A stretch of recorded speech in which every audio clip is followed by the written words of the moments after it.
and one of our speakers said it at the end of conference, actually the President said it, he felt that the mood in the Garda organisation generally has lifted a little, and that's very, very positive. I've noticed it actually at this year's conference. I think the mood has lifted more than a little. I think the sergeants and inspectors that attended conferences, delegates, brought a lively part of debate to conference. I think they enjoyed the format of conference this year. I think we had a very successful first night discussion, an interesting discussion, in-depth discussion on matters of huge interest to our people. We also got huge coverage in the media, very, very important for us. And we want, again I'll say it, we want the Commissioner to take us seriously. I think she made some way along that path last night. She committed to doing that. We're waiting to see that happen, and we hope that it will happen. But those things are vitally important for our people as we go into next year's work. Both enjoyable and productive, I think, this year. It's nice to come away from the conference and bring back good news to our members on the ground. The Minister spoke very well to us today, as did the Commissioner yesterday, and for the first time in a long time coming away from conference, feel that we're bringing back positive news to our members, increased numbers in their strength, a commitment for IT services, which is badly wanted. So I would say a positive conference. I think this year the conference was positive, informative and relevant. I think we're going back with a fresh message to our members compared to the previous couple of years that we've been at conference through the austerity years. We seem to have a very positive Minister for Justice. We have a positive Commissioner. They seem to be there to support us. They acknowledge the good work that we're doing. It didn't seem condescending, the speeches from either of the Minister or the Commissioner. And yes, I think we have a positive future in the days ahead for An Garda Síochána, and I'm very happy with the way things have gone over the last 3 days. Well, I think firstly I have to commend the Meath branch for a lovely location, and it was very conducive to good dialogue. However, I do think that I was disappointed to hear that the dialogue between our National Executive and the Commissioner, that needs to be worked on, and that will certainly serve to inspire members within my own division.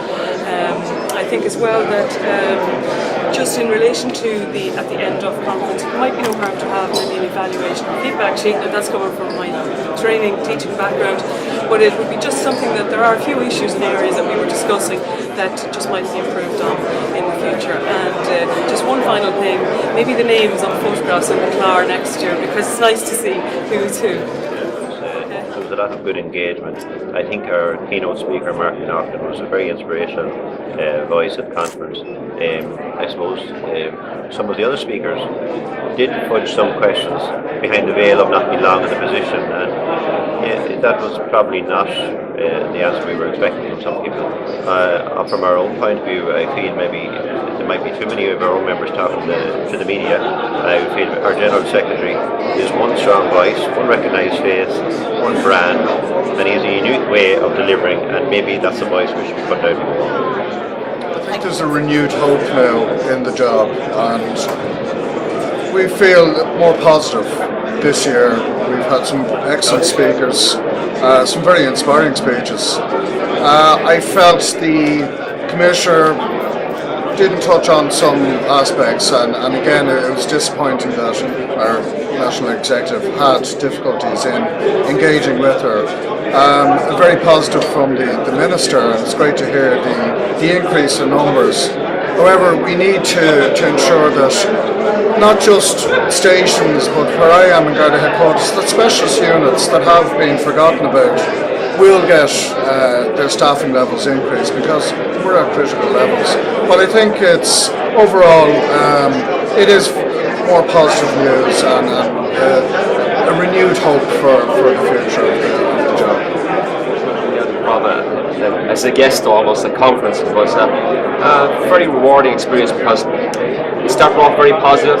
Martin Knocklin spoke about caring for the member. I think that was transferred right across the conference, that everybody who spoke was looking after their members back in the different branches. And I suppose some of the items that came up, there's a lot of work to be done in terms of the sickness and pushing that on for members.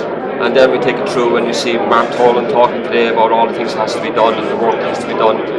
I but you had the breath of fresh air of the Minister coming into the room and saying that these are the things that have been done and these are the things that she's going to work on with the association, and so you would feel uplifted that she is going to address items of concern for us, particularly in terms of resources. It would be great to see another 250 recruits coming into Templemore, and that she's going to keep Templemore up and active and vibrant, and I think that's a great thing looking forward for the association.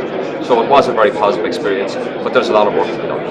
Thanks very much. I just have to say I thought it was a very successful conference. I think that there was a lot of good debate. I was delighted with the panel discussion. I think it was very important to hear people like Kieran Mulvey saying that we should be at the table and that we have a role to play in negotiating our members' pay and conditions. I think Lars Stromberg gave us a very good insight into Tetra, and I think that while he cautioned us on the risks associated with it, he was not saying we need to switch off the system. You are right, we have a lot of work to do, we have a lot of engagement to do with the Commissioner, and I was disappointed, and I've let her management team at senior level know that her speech was very wordy but said very little. I'm delighted with the Minister's speech, delighted with her engagement to date, but I do believe we can do business with both of these key stakeholders on our members' behalf. We will be taking the motions that have been passed, and we will be trying to progress those as quickly as possible. Boyd Gleeson, you're the Vice President of the AGSI. You were also central to the discussion around the Tetra technology. We had an expert in from Sweden on day 2 of conference. What can you tell members about what we've learned about Tetra? What we've learned is that it is a fantastic encrypted terrestrial trunk radio system, but that there may be concerns in relation to health and safety issues concerning the use of Tetra, in particular concerning the use of the handheld terminal, commonly known as the walkie-talkie. That may generate some concerns about how it is used, or how it should not be used, or where it should not be used. Some of these studies have been done over the years. We invited Dr. Stromberg from the Swedish Institute of Technology, KTH, to conference as a renowned expert on microwave radiation and on Tetra, because of the work that they are currently doing on behalf of the Swedish Police Union. They were awarded a 3-year contract to look into these issues in relation to serious concerns for health and safety, and that contract has been extended to a further 3 years. Lars very kindly came to our conference. He has given us a presentation. He has offered to engage with us further. The Commissioner, I'm delighted to say, in her response yesterday evening, it was the first item that she addressed, and she said that she was aware of our presentation and of our concerns and is willing to engage with us. So that's very positive. And the Minister for Justice today, the issue was also raised with her, and she took a very serious note. I was sitting beside her, and we will be taking it up with both the Minister and Commissioner, basically asking them what studies were done prior to the introduction of Tetra, and also what studies now need to be done in light of current information concerning Tetra. It's not just the handheld terminals. Professor gave us details of how the Tetra system can be used incorrectly in vehicles. That is the vehicle radio system itself. But our primary concern would be the use of the handheld terminal. Absolutely should not be used inside in vehicles, because you're transmitting inside in the vehicle with the internal aerial operating, and also when you're receiving. And as has been pointed out, Tetra is a pulsed radio system. So the signal is pulsed, and it is pulsed at 17.6 megahertz per second, which is in and around the same level that your normal brain functioning is pulsing at, around that. And the Stewart Committee in the UK has recommended not higher than 16. And even that in itself is a high level. Certainly should not be used in vehicles, if at all possible. It should not be used in buildings or in stations. Use the base set. And wearing of the Tetra on the waist, close to the spine, close to reproductive organs, wearing on it over the heart, on the loop here, even a simple thing. I've done it myself in the last few months since I started researching this. I've changed it to this side.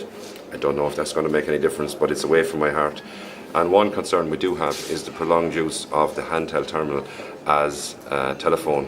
For instance, for ringing the Garda Information Centre in Castlebar, where we input our crimes and our incidents on the pulse system.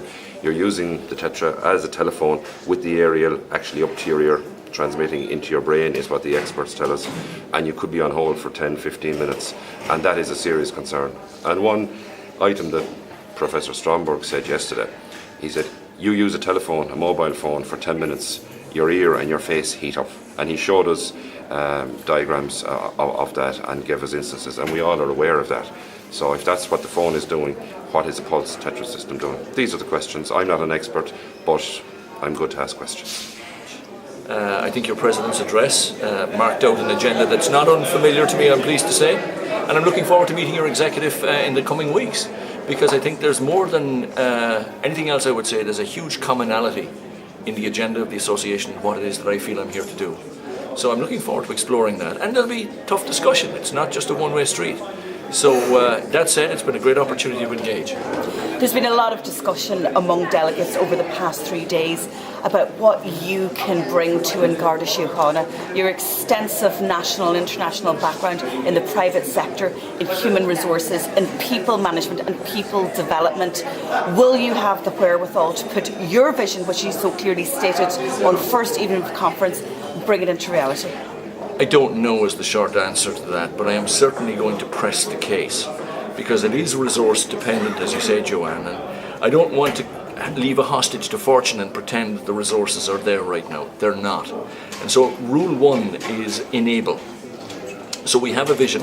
I think we have a commitment from the Commissioner.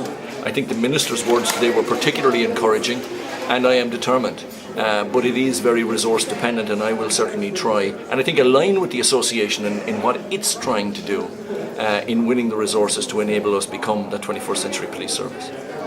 Delegates have told the executive we'd like to invite John Barrett back to conference in 2016, right. An historic year in itself. Yes. What would you like to be able to say at conference 2016? Well, one of the things that was in my head as I sat there was I was impressed with the video from Martin Naughton, and I thought that some of the technologies and tools that we're working on right now to begin a very serious revolution in the way we communicate with everybody in the organisation and the external organisations we're dependent on.